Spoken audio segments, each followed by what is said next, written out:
existe uma noção, eu não sei se vocês já ouviram, chama regime escópico. Essa é uma coisa extremamente interessante, vem da arte, né? O cara que propôs esse conceito é um cara chamado Christian Metz, e na linha do Walter Benjamin, ele vai dizer como que o cinema produz um novo regime escópico. Se você opô-lo ao teatro, por exemplo.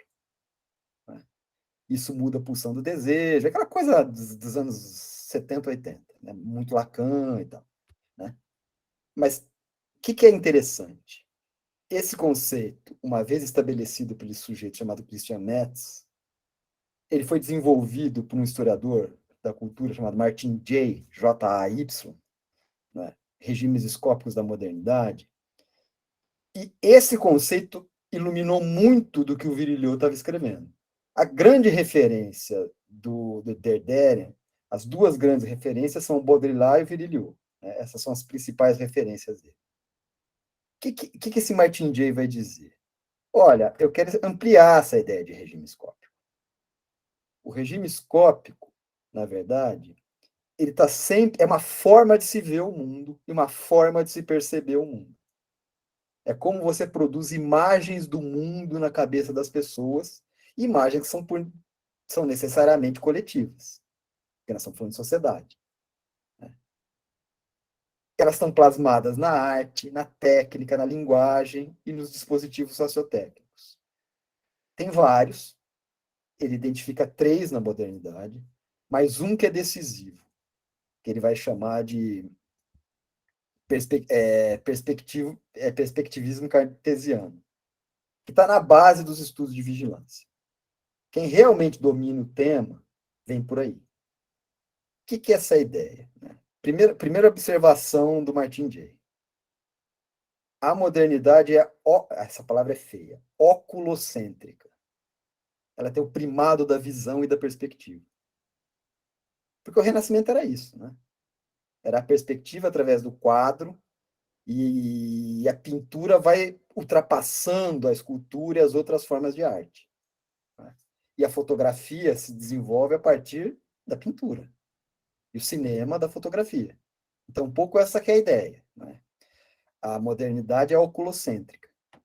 Enquanto a antiguidade, por exemplo, e a palavra é feia também, era mais áptica, ou seja, tátil.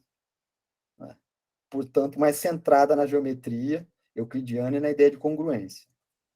O que é importante aqui, quando essas coisas começam a se transformar? Uma técnica de pintura, que depois rapidamente se transformou numa técnica militar, chamada perspectiva linear. Eu não sei se vocês têm alguma familiaridade com isso. O que é a ideia da perspectiva linear? Quando você olha, né, por exemplo, de um ponto de vista euclidiano, as retas nunca vão se encontrar. Né? Essas duas retas paralelas não se encontram nunca. Mas quando você olha um trilho de trem, por exemplo, ou uma escada gigante, o que você enxerga? Uma convergência. Provavelmente em algum ponto ela se encontra. O que era a ideia da perspectiva? Como é que eu faço para reproduzir num quadro essa sensação? O único jeito de eu fazer isso é se eu produzir um espaço geométrico e matematizável. A perspectiva é a seguinte, imagina. A linha da perspectiva está na linha da visão. Você puxa isso para frente, e você vai fazendo traços imaginários. Né? Imagina, isso aqui é a linha da visão do meu olho. O ponto de fuga está aqui, ou seja, para onde tudo aponta. Imagina uma linha desenhada daqui ao ponto de fuga, dali ao ponto de fuga. Formam triângulos. Esses triângulos permitem que eu vou colocando as coisas preservando o quê? A sua aparência. Né? Imagina uma trilha de trem com um monte de árvores. As árvores são do mesmo tamanho. Quase todas elas. Mas parece para nós o quê? Aquelas que estão lá longe são menores. Como é que eu faço isso sem errar? Eu faço a perspectiva e dentro desse triângulo eu vou desenhando as árvores. Elas vão cabendo nesse triângulo. Para que isso importou? Porque quando você fez isso, você conseguiu perceber o mundo de forma geométrica e matemática. Essa matematização teve implicações na topografia e na cartografia. Você começou a fazer mapas muito mais precisos. E imediatamente apareceu a questão da guerra. Por isso que a RI está no centro.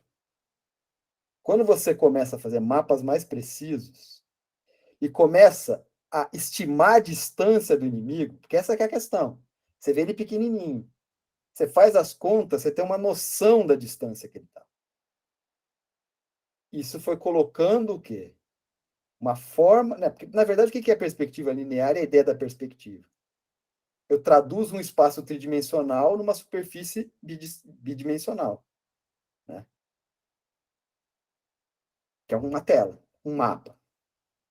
Só que preservando as suas posições relativas. Desse jeito de olhar, eu começo a fazer outros tipos de mapa.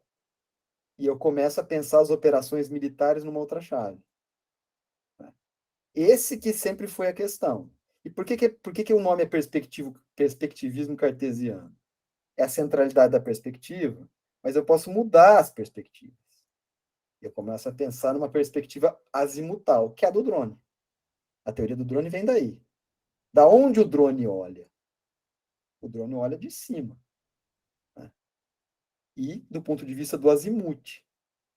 Se eu tenho um espaço matematizável, a partir do drone, estamos falando de drone, mas podemos falar de satélite. Essa é a questão.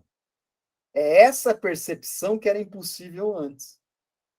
Porque você olhava as coisas do máximo de um balão ou de um avião tirando foto. A partir do momento que você produziu imagens, e o nome disso às vezes é perspectiva militar, porque vem de cima, você mudou fundamentalmente o jeito como você produz as percepções. E aí que está a questão. Né? Do ponto de vista. E aí que está a discussão do Chamayou, essa galera. Quem não tem a capacidade de olhar desse jeito e projetar poder, não está mais sujeito à guerra, está sujeito à caça. Né? É isso que muda a lógica. Há países que são países que fazem guerra e caçam. Países e pessoas que só são caçadas. Isso muda a questão da RI. Não é só uma questão de centro e periferia. Veja, são países que vão fazer uma guerra do ponto de vista do quê? Da percepção ou da tentativa de perceber a integralidade de forças do adversário e projetar poder sobre elas. E países que são o quê? Estão fora disso, não conseguem fazer essa guerra. E todo o problema se agrava porque esses sistemas são sistemas que começam a não distinguir muito ameaças militares de ameaças civis. Porque, pelo menos desde a Segunda Guerra Mundial, essa distinção caiu por terra. Por exemplo, aqui, eu estou do lado de Paulínia, na refinaria. Se tiver uma guerra, isso aqui é um alvo militar. Entendeu? Eles vão explodir Paulínia. Porque explodindo Paulínia, eles inviabilizam uma máquina de resposta. Quem mora perto da Billings, por exemplo, tem o risco de ser bombardeado. Por quê? Como é que você como é que você para uma máquina de guerra oposta? Inviabilizando seus componentes essenciais. Desde os bombardeiros, dos mísseis, isso começou a ser a realidade. O que se agrava? A perspectiva que se coloca, né? É uma outra perspectiva. O paradoxo é que ela é a palavra é boa, é uma atualização dos regimes escópicos do início da modernidade. E aqui eu vou tomar um atalho. O que aconteceu no começo? Você via muito mais longe o hiato, o descompasso entre a visibilidade e a capacidade de projetar dano. No primeiro momento, era muito complicado para quem geria a guerra. Você via o jogo à distância, mas você não interferia, porque os combates eram feitos na mano a mano. Então imagina o cara que está comandando as forças percebendo que ele fez um movimento errado, mas não tinha mais jeito. Por quê? Todas aquelas formações marchando para uma armadilha, não dá tempo de avisar, entendeu? Eles vão cair na armadilha.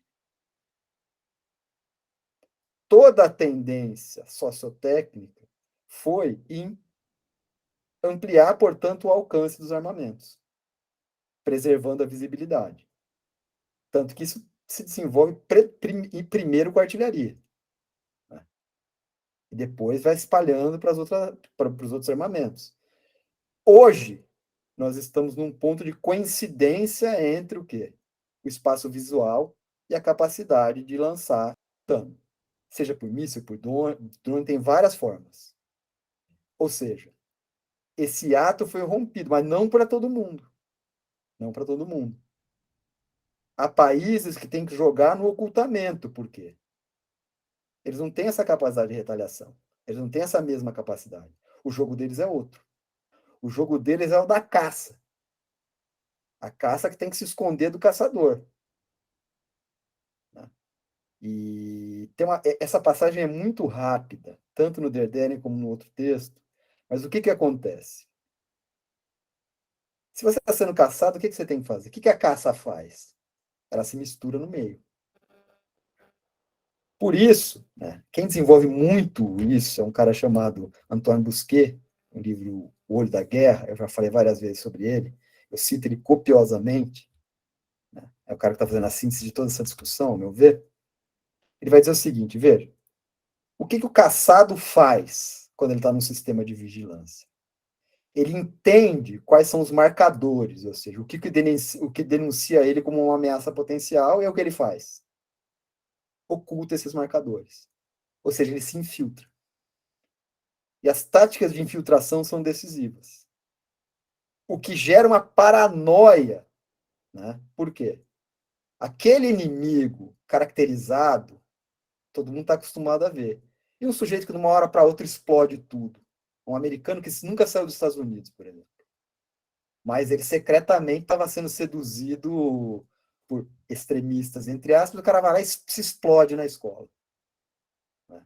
Ou seja, isso é um efeito colateral, a princípio, desse sistema, que é o jeito de lutar contra ele, se insurgir contra ele, mas vai alimentando a paranoia que o cara quer pôr. Mais câmera, deixar a Alexa fazer o que ela quiser, né? E aí uma coisa liga, ou seja, você vai criando um cenário cada vez maior de vigilância que não para mais, né? Onde os resultados líquidos são o quê?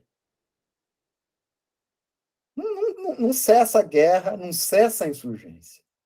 Só importa para dentro dos estados uma forma militar de se ver o que está acontecendo. E o que é decisivo, eu acho, que é o seguinte: esse Hager e Erickson, eles estão fazendo uma coisa que eu acho muito interessante, que eles vão dizer o seguinte, por isso que eles propõem essa ideia de uma assemblagem. Ele diz, olha, o que é o problema? Duas metáforas que eram muito importantes, a metáfora do panóptico e a metáfora do Big Brother, elas não correspondem ao que está acontecendo. Porque são formas de organizar as coisas a partir de um centro. Estes dispositivos, eles são o quê? Uma assemblagem complexa, com interoperabilidade, eles se misturam. Por isso que esse sujeito que eu falei, o Bousquet, ele vai propor a metáfora do olho da guerra. Né? Mas não é um olho só, como o do panóptico. É uma proliferação de olhos, né?